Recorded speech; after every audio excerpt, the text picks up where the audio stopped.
3 burning questions facing the Browns post minicamp. Another one of your articles. Number 1, defensive tackle rotations. 2, who calls the play for the Browns this season? The plays. And how will the Browns handle the new kickoff rule? Can they protect Dustin Hopkins? So take us through that one. So to start with, how many defensive tackles can they keep, right? So it's They're good. they have a bunch. There's going to Yeah, be it's a somebody great that's problem to not have. there that's going to be able to play in the league. It's a great problem to have. But you've got 5 that are like locks for the roster already if you count the 4 guys you brought in and Hall.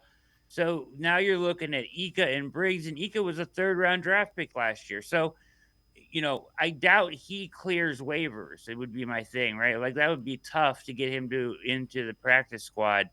Uh, and they are changing a little bit of their looks up front from like 2-3 techs all the time to a little bit of shade nose and 3 tech, which means outside of Dalvin Tomlinson, the only other guys that can do that are Ika and Briggs. So are they thinking of keeping 6 defensive tackles, which would be crazy?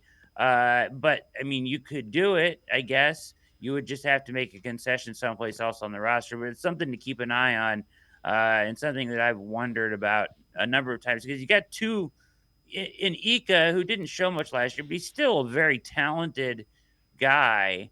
And Briggs as well, even as a 7th round pick too. You wouldn't want to dismiss from your from your program right away, but that's just the position they're in right now. Who will call the plays? I've said this over and over.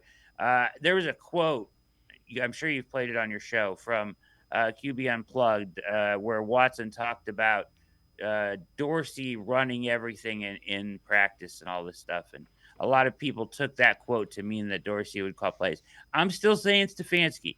I still think it'll be him at the end of the day. They've been taking turns each day calling the plays into the quarterback at minicamp and in OTAs. And although he's letting Dorsey do his thing with installs and all that stuff, I think that like if you do watch QB Unplugged and listen to Watson, multiple times he has referenced kind of the shorthand him and Stefanski have, even in like the 5-10 seconds they have free of calling a play in the headset. Like, hey, look for this here. Here's what we're looking for on this play. Like, and I think some of that stuff is why Stefanski has been successful at managing, 4 quarterbacks to wins in one season. So I think he's very good at sequencing plays, all that stuff. I hate to see him give up that job, and I don't think he will. Lastly, this one is kind of I don't know what to do. So Justin Tucker came out and said, I don't know if you saw this, 25%. In him watching tape, he said that 25% of the XFL kickoffs, going back and watching the new kickoff, resulted in the kicker being involved in the tackle. So my first thought is, please get Dustin Hopkins off the field. If 25% of the kicks are going to result in him being involved in the tackle, he was involved in one last year and he was lost for like the season, right? So 25%, that's crazy. And Tucker's talking about getting in the weight room.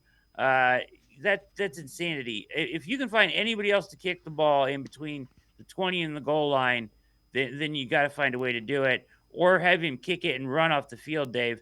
I don't want him involved in any kind of, touchdown saving tackles. That he's too valuable. He's just too valuable.